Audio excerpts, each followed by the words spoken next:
السلام علیکم ورحمۃ اللہ تعالی وبرکاتہ۔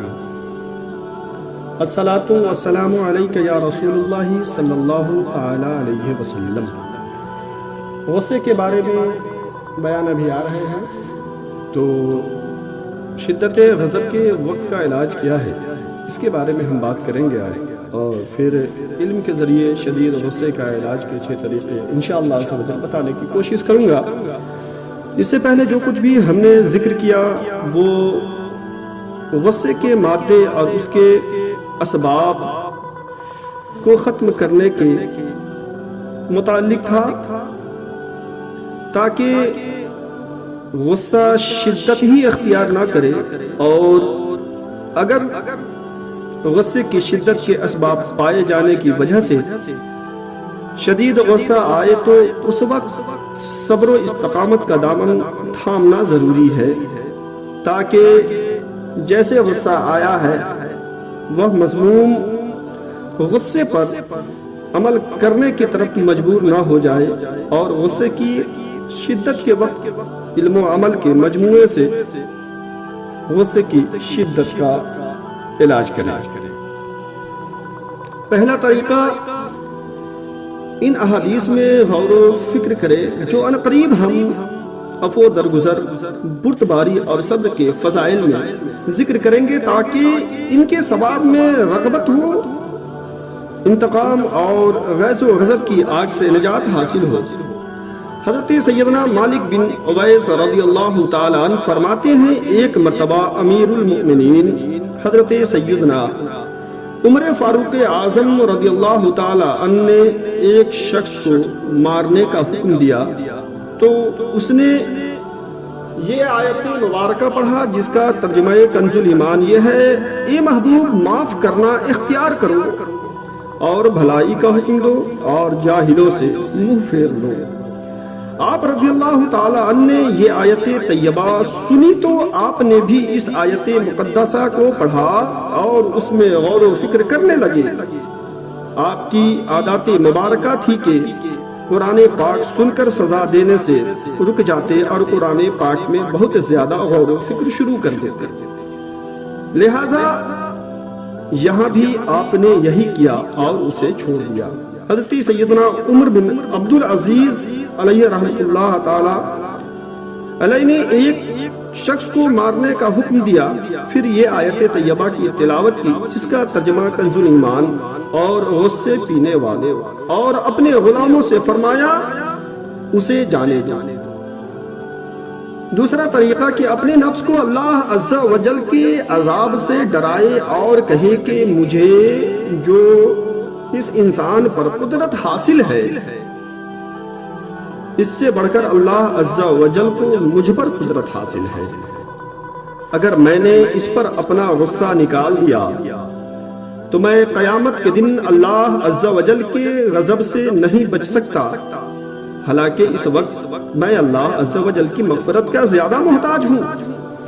اللہ عز و جل نے آسمانی کتابوں میں سے ایک کتاب میں فرمایا، اے ابن آدم، جب تجھے غصہ آئے تو مجھے یاد کر لیا کر، میں اپنے غضب کے وقت تجھے یاد رکھوں گا اور ہلاک ہونے والوں کے ساتھ تجھے ہلاک نہ کروں گا۔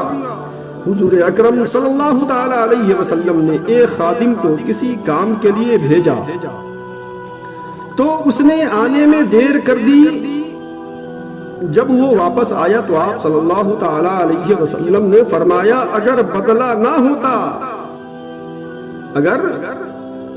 نہ ہوتا تو میں تجھے ضرور سزا دیتا، مطلب کہ یہ کہ قیامت میں اس کا بدلہ ہوگا۔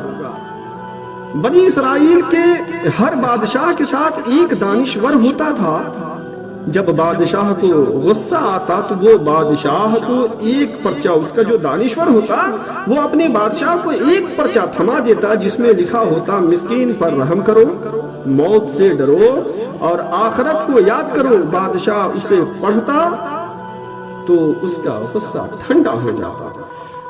تیسرا طریقہ، اگر نفس میں آخرت کا خوف نہ ہو تو اسے غصے کی دنیاوی انجام سے ڈرائے، تاکہ اس سے عداوت اور انتقام کا سامنا کرنا پڑے گا۔ دشمن مد مقابل ہوگا اور مقاصد کو ختم کرنے کی کوشش کرے گا، نیز مصائب پر خوشی کا اظہار کرے گا اور یوں مصائب کا شکار ہوگا۔ لہذا نفس کو غصے کے دنیاوی انجام سے ڈرائیے، اگرچہ وہ آخرت کے انجام سے نہ ڈرتا ہو۔ تو یہ خواہش کو غصے پر مسلط کرنا ہے جس کا اعمال آخرت سے کوئی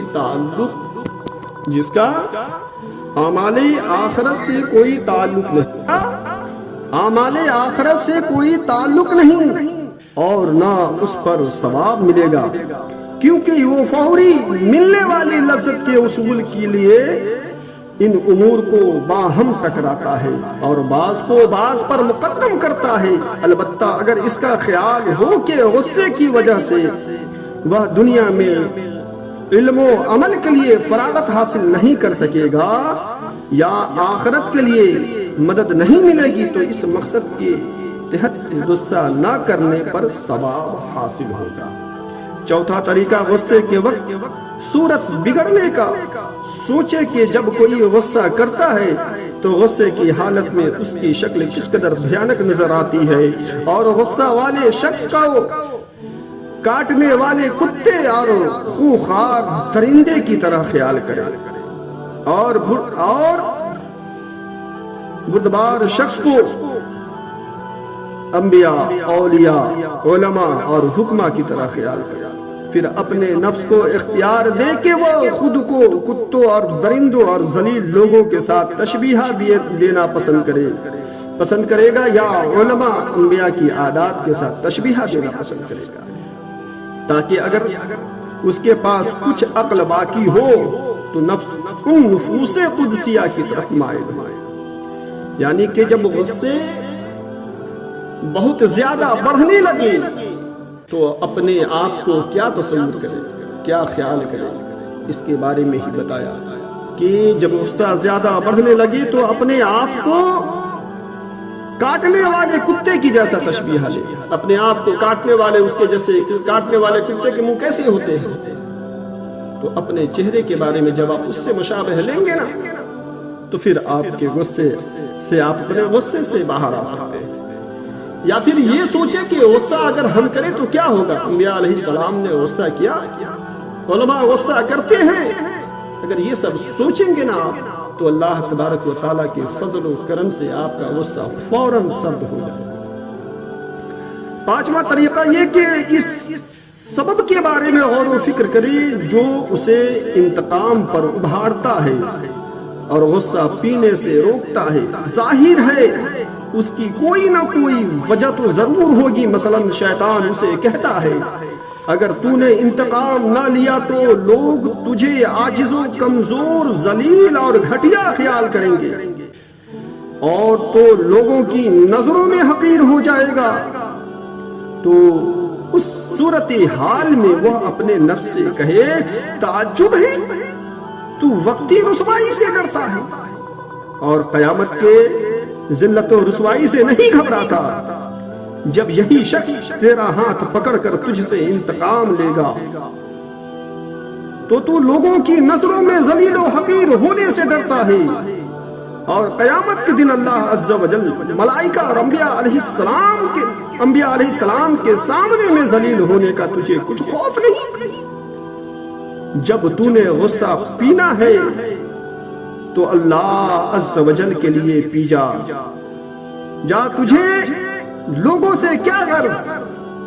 یہی چیز تجھے اللہ عز و جل کے ہاں عظیم بنا دے گی۔ آج کی رسوائی اور لوگوں کی پرواہ نہ کر، کیونکہ اگر تو نے انتقام لے لیا تو قیامت میں اس سے زیادہ رسوائی ہوگی۔ کیا تو اس سے بات کو پسند نہیں کرتا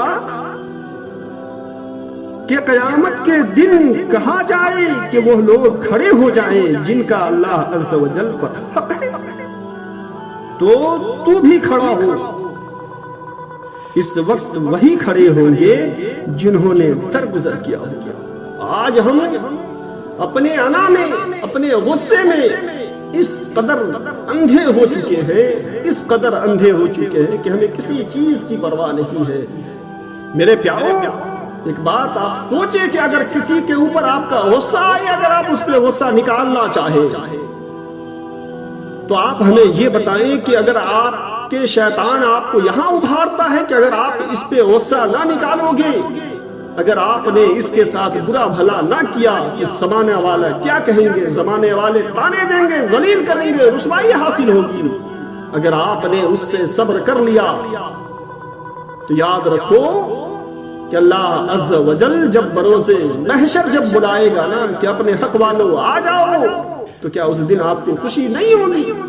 کیا اس دن آپ یہ سوچیں گے کہ اگر میں دنیا میں، اور اگر آپ نے دنیا میں اگر اس سے بدلہ لے لیا ہوتا تو کیا ہوتا کہ رسول اعظم انبیاء علیہ السلام ملائکہ کے سامنے پھر آپ کی رسوائی ہوتی؟ تو بہتر یہی ہے کہ دنیا کی رسوائی بہتر ہے آخرت کی رسوائی سے۔ آخرت میں سرخرو ہونے کے لیے کچھ یہاں ایسا کر جائیں جو دنیا اگر برا کہے تو کہے، لیکن آخرت آپ کا بن جائے۔ اس وقت اس قسم کی باتیں ایمان کی پہچان ہے، لہٰذا اپنے دل میں ان کو خوب بیٹھا لے۔ چھٹا طریقہ غور و فکر کرے کہ اس کا غصہ کس وجہ سے ہے۔ کیا اس وجہ سے وہ غصہ میں ہے کہ اس کی مرضی کے مطابق کام نہیں ہوا، بلکہ اللہ عز و جل کے مرضی کے موافق ہو، تو وہ کیسے کہہ سکتا ہے کہ میری مرضی اللہ کی مرضی سے بہتر ہے؟ اگر وہ یہ کہے گا تو قریب ہے کہ اس پر اللہ عز و جل کا غضب ہو، جو اس کے غضب سے بھی بڑھ کر ہے۔ جہاں تک عمل کے ذریعے غصے کے دور کرنے کا تعلق ہے تو وہ اپنی زبان سے اعوذ باللہ من الشیطان الرجیم پڑھے۔ رحمت عالم نور مجسم صلی اللہ تعالی علیہ وسلم نے اسی طرح کرنے کا حکم ارشاد فرمایا ہے۔ حضرات محترم، جب غصہ آئے اور جب وہ کنٹرول نہ ہونا تو پھر آپ اعوذ باللہ من الشیطان الرجیم پڑھ لیں۔ انشاءاللہ عز و جل اللہ نے چاہا تو قرآن کی یہ آیت کی برکت سے جو ہے آپ کے غصے میں کمی آ جائے گی، ختم ہو جائے گا۔ تو حضرات محترم، ہمیں چاہیے کہ اپنے اسلاف کے باتوں پہ ہم عمل کریں اور غصے سے پرہیز کرنے کی کوشش کریں۔ پرہیز نہیں بلکہ اس سے بچا جائے، وہی ہمارے لیے بہتر ہے۔ اگر ہم شیطان کے کنٹرول میں اگر ہم چلے جائیں تو ہماری زندگی جو ہے برباد، تباہ و برباد ہو جاتی ہے۔ لہذا اللہ تبارک و تعالیٰ کی بارگاہ میں دعا ہے کہ اللہ سب سے پہلے ان باتوں پہ ہمیں، اس کے بعد آپ تمام حضرات کو عمل کرنے کی توفیق و رفیق عطا فرمائے۔ تمام امت